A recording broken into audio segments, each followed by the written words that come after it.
Baik, Assalamualaikum warahmatullahi wabarakatuh. Di video kali ini kita akan membahas tentang recommender system. Apa itu recommender system?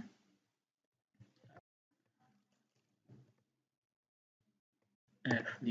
Oke.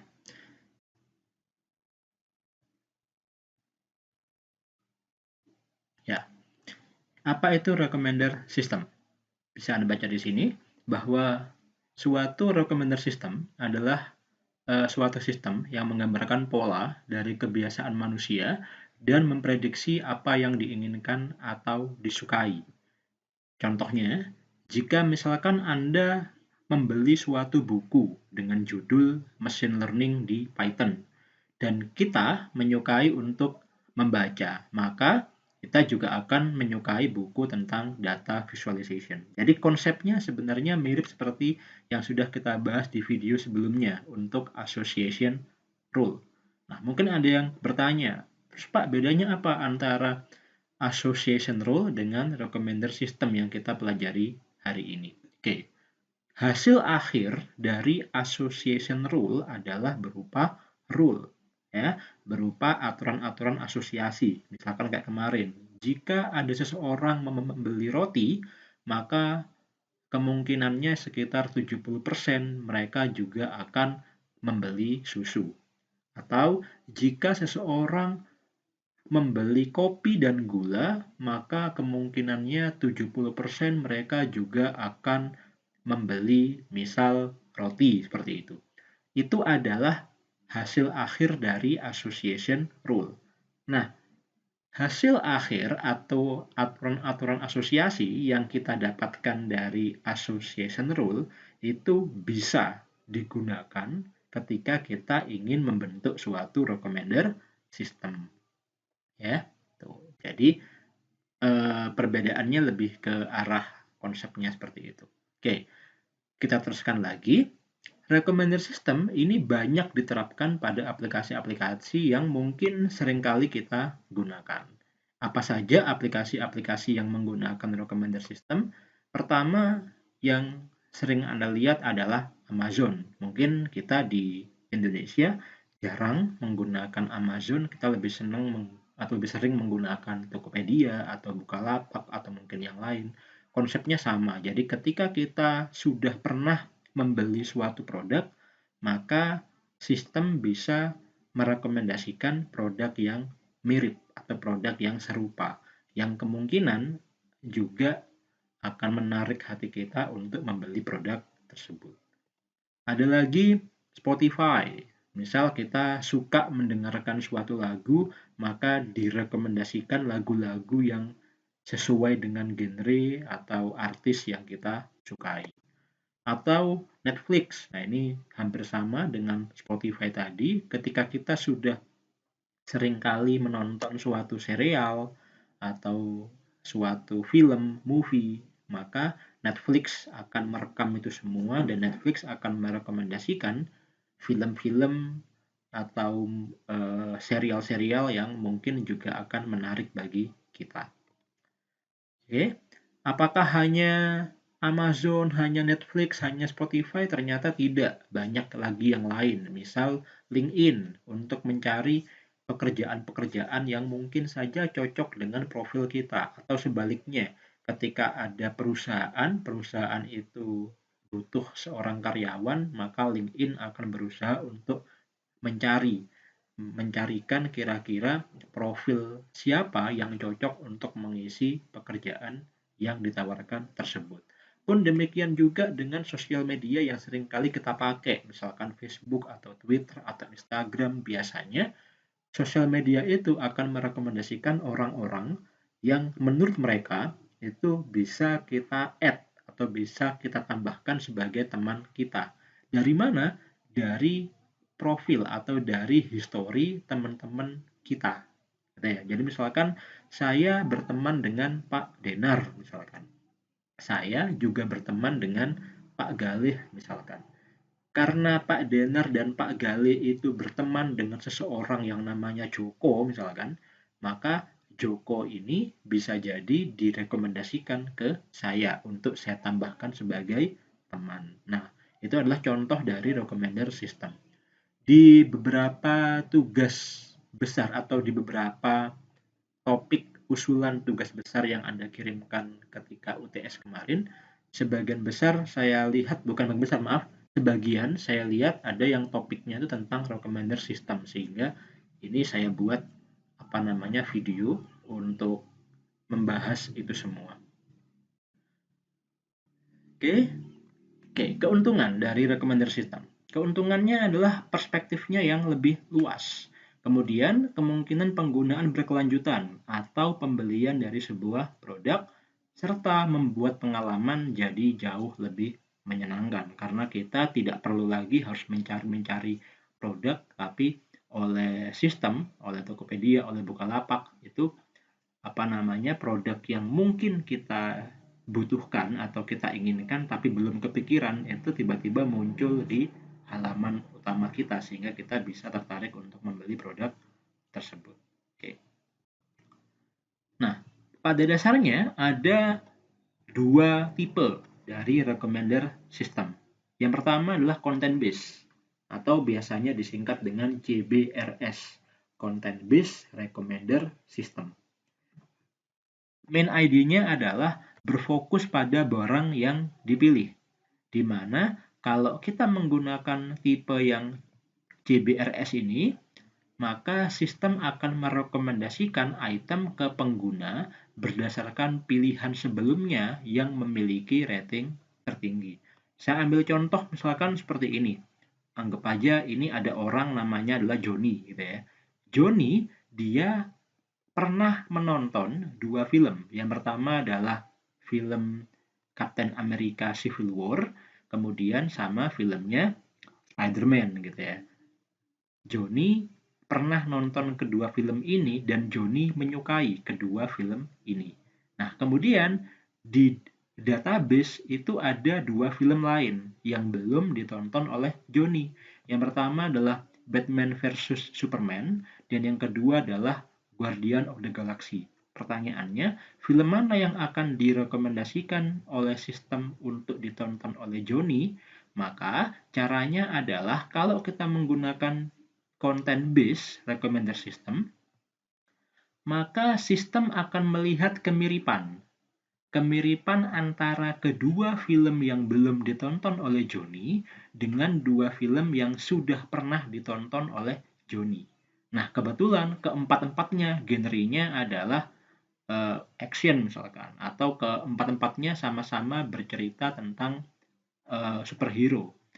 Tapi ada perbedaannya di mana kedua film yang pernah ditonton oleh Joni ini diproduksi oleh Marvel. Sedangkan Batman Begins itu diproduksi oleh DC Comics gitu kan.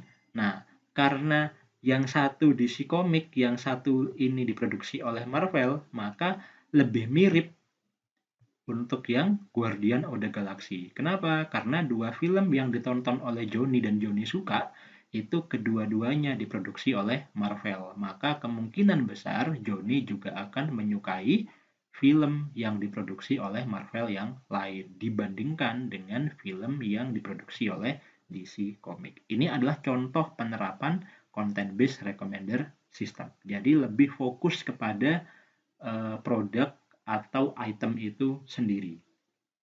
Yang kedua adalah tipe collaborative filtering. Nah, kalau collaborative filtering itu fokusnya adalah kepada pengguna. Oke, fokusnya adalah pengguna.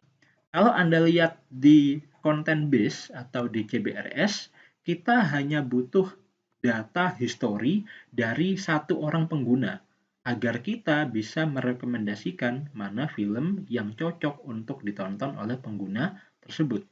Tapi dalam collaborative filtering tidak bisa. Kita harus mengumpulkan pengguna-pengguna lain yang memiliki kemiripan dengan pengguna yang kita jadikan sebagai objek. Sebagai contoh, misal di sini ada 3 orang, namanya adalah Linda, kemudian ada Michael, dan ada Johnny. Nah kan gitu. Oke. Linda, ini dia pernah menonton film Captain America Civil War dan film Spider-Man. Michael pernah nonton Guardian of the Galaxy, kemudian Johnny pernah nonton Batman Begins, pernah juga menonton Captain America Civil War, dan pernah menonton film Spider-Man. Sekarang kita ngelihat antara Linda, Michael, dan Johnny, antara Michael dan Johnny, siapa yang lebih mirip dengan Linda?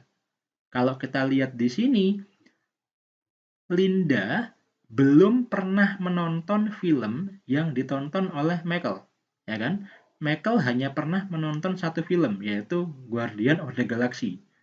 Sedangkan Linda belum pernah menonton film itu. Bandingkan dengan Johnny. Johnny pernah menonton Civil War dan Johnny juga pernah menonton Spider-Man. Dua film ini juga pernah ditonton oleh Linda. Oleh karena itu di sini dikatakan bahwa Johnny memiliki kemiripan lebih dekat dengan Linda. Kenapa? Karena kedua orang ini pernah menonton dua film yang sama, yaitu Captain America Civil War dan juga Spider-Man. Oleh karena itu, jika Johnny pernah menonton Batman Begins, maka Linda juga akan direkomendasikan untuk menonton film yang sama dengan film yang pernah ditonton oleh Johnny. Itu adalah konsep collaborative filtering, ya. Bedanya antara collaborative dengan CBRS ada pada konsepnya. Kalau CBRS dia fokusnya adalah pada itemnya, mencari kemiripan item, tapi kalau collaborative mencari kemiripan antar penggunanya atau antar usernya. Oke, nanti akan kita bahas lebih detail apa kelebihan dan kekurangan dari masing-masing.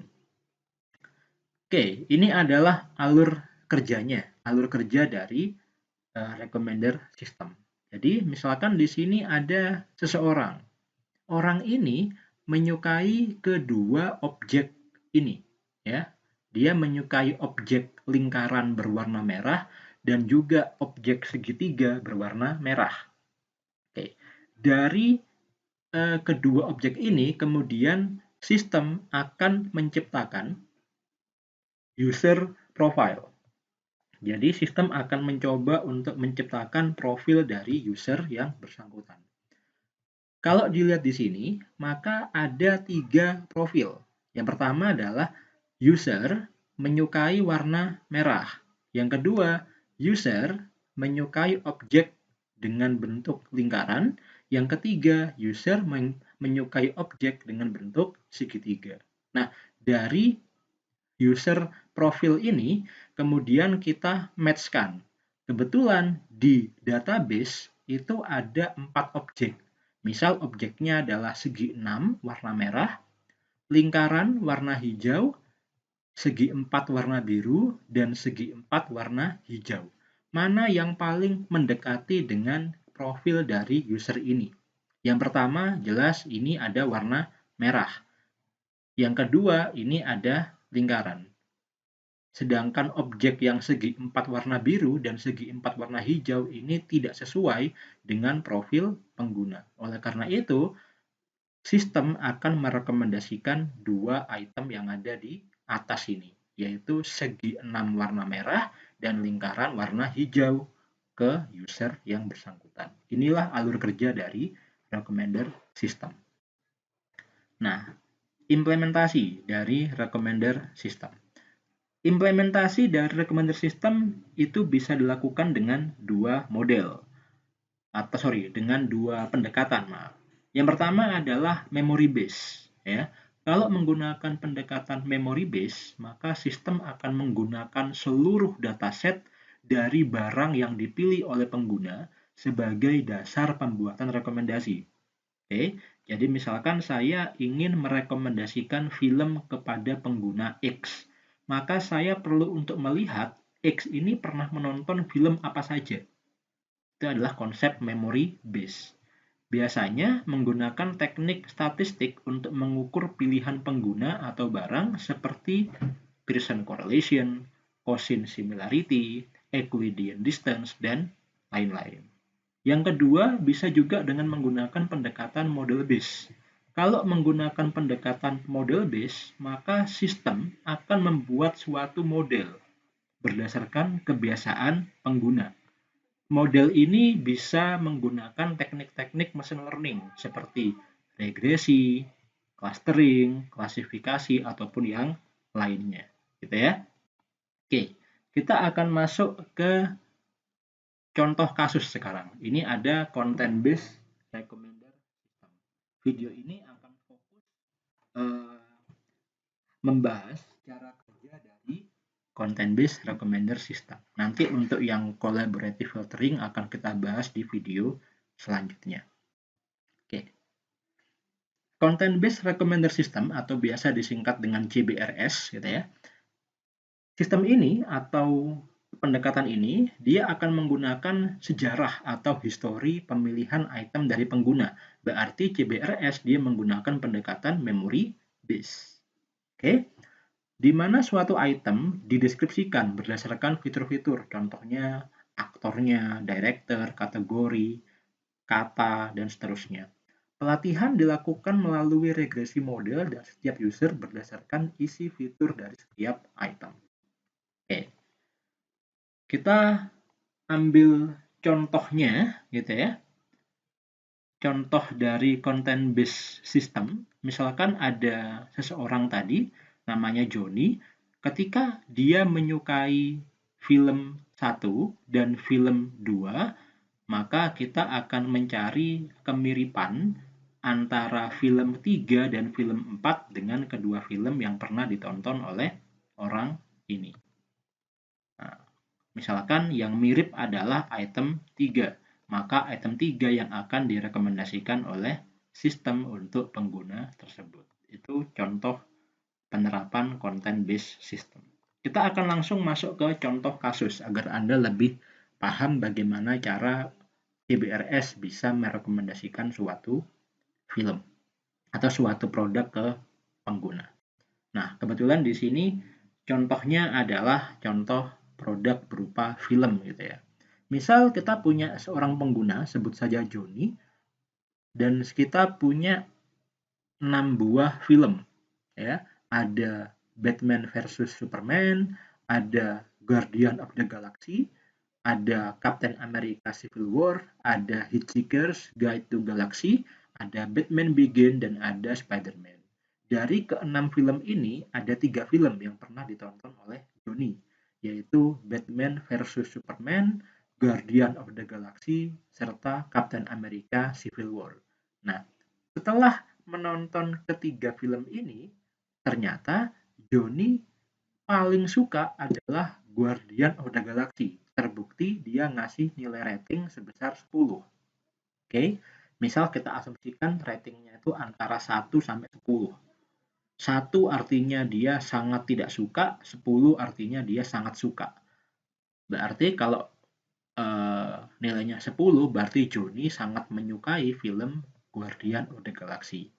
Kemudian untuk Captain America, Joni ngasih rating 8, berarti dia juga suka. Tapi untuk Batman versus Superman, Joni ngasih rating 2, di mana ratingnya sangat kecil. Berarti Joni bisa dikatakan tidak suka dengan Batman versus Superman. Nah, sekarang ada 3 film yang belum ditonton oleh Joni. Yang pertama adalah Hitchhiker's Guide to Galaxy, kemudian ada Batman Begins, dan ada Spider-Man. Dari ketiga film ini, mana yang nantinya akan direkomendasikan untuk ditonton oleh Joni? Kita akan menggunakan konsep content-based recommender system.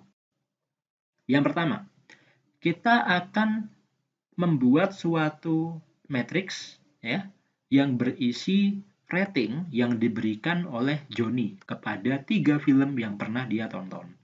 Tadi Batman versus Superman, Joni ngasih rating 2, Guardian of the Galaxy, Joni ngasih rating 10, Captain America Civil War, Joni ngasih rating 8.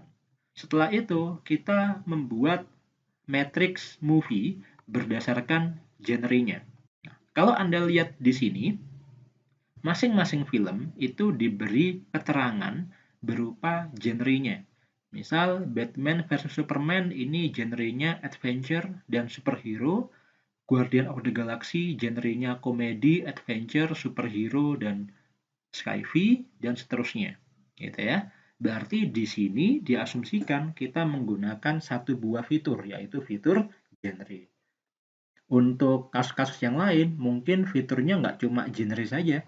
Mungkin fiturnya ada genre, ada aktor, ada sutradara, atau mungkin yang lain. Tapi ini hanya sekedar contoh saja. Kita hanya menggunakan satu buah fitur, yaitu genre saja. Oke, kita buat matriks seperti ini, di mana barisnya adalah film yang pernah ditonton oleh Joni, kemudian kolomnya adalah nilai dari genrenya. Di mana genrenya itu kan tadi kalau kita lihat di sini ada adventure, superhero, komedi, dan sci-fi. Jadi ada 4 itu. Maka di sini ada komedi, adventure, superhero, sci-fi. Kita lihat Batman versus Superman, genrenya itu adventure dan superhero. Maka adventure superhero-nya kita kasih nilai 1. Guardian of the Galaxy, dia genrenya ada 4-4-nya. Komedi iya, adventure iya, superhero iya, sci-fi iya. Sehingga 4-4-nya kita kasih nilai 1. Captain America Civil War, genrenya adalah komedi dan superhero. Maka komedinya 1, superhero-nya 1. Setelah ini, berikutnya adalah kita lakukan perkalian. Ya. Jadi antara rating yang diberikan oleh Joni, kita kalikan dengan nilai dari genrenya. Kita kalikan nilainya di sini 2 kali 0, 2 kali 1, 2 kali 1, 2 kali 0, seperti itu. Kita dapatkan weighted genre matrix seperti ini. Setelah itu, tinggal kita summarize ya untuk mendapatkan user profile-nya. Kita summarize 0 tambah 10 tambah 8, 18, 2 tambah 10 tambah 0, 12, dan seterusnya. Apakah berhenti sampai di sini? Tidak. Ini perlu untuk kita normalisasi. Oke, perlu kita normalisasi agar nanti range-nya itu antara 0 sampai 1. Gimana caranya menormalisasinya? Simple, tinggal kita bagi saja dengan total weighted-nya. Ini kalau Anda jumlahkan semuanya, 0 tambah 2 tambah 2 tambah 0 tambah 10 tambah 10 tambah 10 tambah 10 tambah 8 tambah 0 tambah 8 tambah 0, maka akan kita dapatkan angka 60. Maka ini tinggal kita bagi saja dengan 60. 18 bagi 60, 12 bagi 60, dan seterusnya. Sehingga kita dapatkan angka ini. Komedinya 0,3, adventure 0,2, superhero-nya 0,33, sci-fi-nya 0,16. Ini adalah user profile. Artinya apa? Joni itu menyukai komedi dengan bobot sekian. Joni menyukai film dengan genre adventure, bobotnya sekian, dan seterusnya. Itulah definisi dari user profile. Setelah itu, kita beralih ke film yang belum pernah ditonton oleh Joni. Oke, kita buat genre matriksnya seperti yang tadi. Hitchhiker to the Galaxy, genrenya komedi, adventure, sci-fi. Batman Begin, genrenya superhero. Spider-Man, genrenya komedi dan superhero. Kita buat seperti ini. Next, tinggal kita kalikan antara user profilnya Joni dengan movies matrix yang belum ditonton oleh Joni. Tinggal dikalikan aja 0,3 kali 1, 0,3 kali 0, 0,3 kali 1, 0,2 kali 1, dan seterusnya. Sehingga sekarang kita dapatkan nilai seperti ini. Ini dinamakan sebagai weighted movies matrix untuk film yang belum ditonton oleh Joni. Setelah itu, yang terakhir tinggal kita summarize. Sekarang summarize-nya adalah mendatar seperti ini. Oke, 0,3 tambah 0,2 tambah 0 tambah 0,16 hasilnya 0,66. Ini summarize hasilnya 0,33, ini summarize hasilnya 0,63. Inilah yang disebut sebagai bobot atau skor dari film yang belum ditonton oleh Joni. Oke, kalau kita lihat di sini yang paling tinggi adalah film Hitchhiker to the Galaxy, yang kedua adalah Spider-Man, yang ketiga adalah Batman Begins.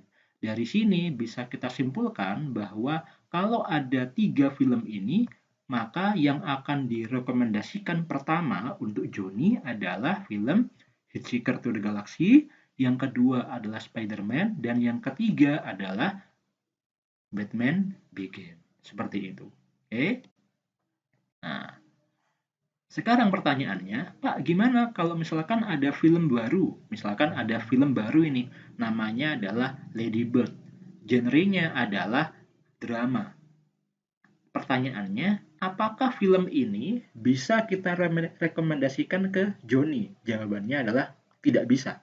Mengapa kok tidak bisa? Karena Joni belum pernah menonton film dengan genre drama.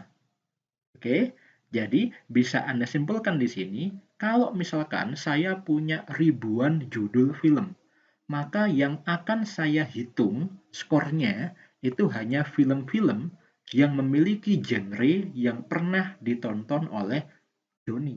Apa saja? Adventure, superhero, komedi, dan sci-fi. Hanya itu saja. Film-film yang tidak memiliki genre itu tidak perlu kita hitung skor rekomendasinya. Ya, saya kira seperti itu saja untuk penjelasan tentang CBRS. Kita jumpa lagi di video selanjutnya. Terima kasih. Assalamualaikum warahmatullahi wabarakatuh.